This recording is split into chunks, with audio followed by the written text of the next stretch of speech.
क्या वीआईपी दर्शनों के कारण हमारे देवी देवता, हमारे भगवान ठीक से विश्राम भी नहीं कर पा रहे? नमस्कार, मैं हूं साक्षी ममगाई। आज की रिपोर्ट में आपको बताएंगे कि देश के मुख्य न्यायाधीश सूर्यकांत ने कैसे एक अहम टिप्पणी करते हुए वीआईपी दर्शनों को सवालों के घेरे में खड़ा कर दिया। ये सवाल खड़ा कर दिया कि मोटी फीस देने वालों के लिए मंदिरों में जिस विशेष पूजा का आयोजन किया जाता है, क्या वो गलत नहीं है? क्या वो भगवान के शोषण समान नहीं है? आइए आपको ये पूरा मामला विस्तार से बताते हैं। दरअसल मथुरा में स्थित बांके बिहारी की मूर्ति को सजीव कान्हा मानकर उनकी पूजा होती है। गोस्वामी समाज के पुजारी बांके बिहारी को नियम से सुबह जगाते हैं, श्रृंगार करते हैं, भोग लगाते हैं, दर्शन के लिए श्रद्धालुओं के सामने लाते हैं, फिर दोपहर में भोग लगाकर आराम करने देते हैं। यही नियम शाम को भी है।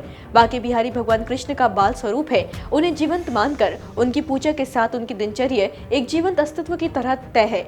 मंदिर की परंपरा के अनुसार बांके बिहारी जी को बाल स्वरूप माना जाता है, जो जल्दी थक जाते हैं।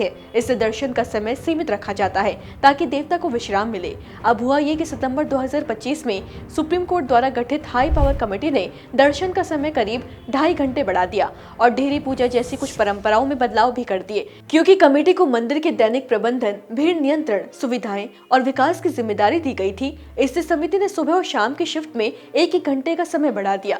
उद्देश्य भीड़ प्रबंधन और सुरक्षा था, लेकिन गोस्वामी समाज के पुजारी इस फैसले से नाराज हो गए। गोस्वामी समाज के पुजारियों ने तर्क दिया कि कान्हा छोटे हैं और दर्शन देते देते थक जाते हैं, इसलिए दर्शन का समय बढ़ाकर भले ही श्रद्धालुओं को सहूलियत जरूर दी जा रही है, लेकिन बांके बिहारी इससे परेशान हो रहे हैं। इसी तर्क के साथ ठाकुर श्री बांके बिहारी जी महाराज मंदिर प्रबंधन समिति ने सुप्रीम कोर्ट में याचिका दायर की। याचिकाकर्ताओं ने सुप्रीम कोर्ट द्वारा अगस्त 2025 में गठित हाई पावर्ड कमेटी के कुछ फैसलों पर आपत्ति जताई, खासतौर पर दर्शन के समय में बदलाव, मंदिर की पारंपरिक व्यवस्थाओं में हस्तक्षेप को लेकर। ठीक अब यह मामला पहुंचा सीजे सूर्यकांत, जस्टिस जॉयमाल्या बागची और जस्टिस विपुल पंचोली की बेंच के आगे, जिन्होंने सोमवार को मामले में सुनवाई की। मीडिया रिपोर्ट्स के मुताबिक मंदिर के सेवादारों की ओर से पेश हुए सीनियर एडवोकेट श्याम दीवान ने कोर्ट में दलील देते हुए कहा कि ऐतिहासिक रूप से मंदिर सख्त समय का पालन करता था, लेकिन अब मंदिर के समय में बदलाव से मंदिर के अंदर के रीति रिवाजों में भी बदलाव आया है, जिसमें सुबह भगवान के जागने और रात को सोने का समय भी शामिल है। ये दर्शन के समय परंपरा और रीति रिवाजों का हिस्सा रहे हैं। जिस समय मंदिर जनता के लिए खुला रहता है, वो एक लंबी परंपरा का हिस्सा है। इस पर सीजे सूर्यकांत ने नाराजगी जताते हुए कहा कि उच्चाधिकार समिति क्या करते हैं, दोपहर 12 बजे मंदिर बंद करने के बाद वो भगवान को 1 सेकंड के लिए भी आराम नहीं करने देते। भगवान का बहुत ज्यादा शोषण करते हैं। तथा कथित अमीर लोग जो मोटी रकम दे सकते हैं, उन्हें खास पूजा करने की इजाजत दी जाती है।